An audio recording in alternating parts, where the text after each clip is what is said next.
Now we're ready to check for leaks once the propane can is screwed in.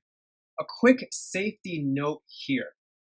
When the propane can is screwed into the regulator, sometimes a little bit of pressurized gas will escape.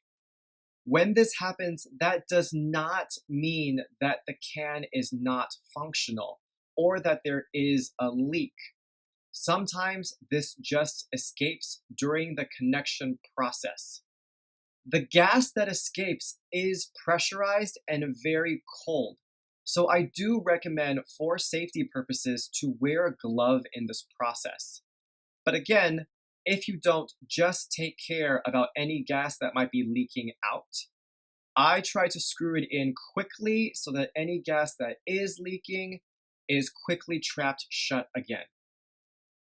Once the propane can is screwed into the regulator, then you are going to check for a leak by first listening to see if you hear any hissing sounds. And then if you don't, then spraying the connection point between the can and the regulator, and then also the open side of the regulator that will later screw into the stove with soapy water. Watch for bubbles. Once again, at this point, if you detect any leaking, then we have to figure out what exactly is leaking.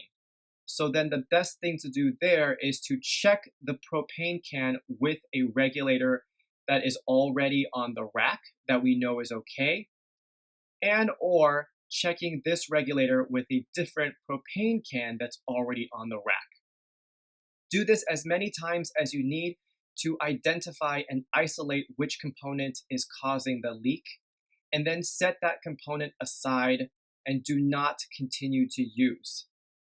If you need to proceed with the rest of the check, then, for example, you can use a working regulator or a working can to finish checking that the stove is okay.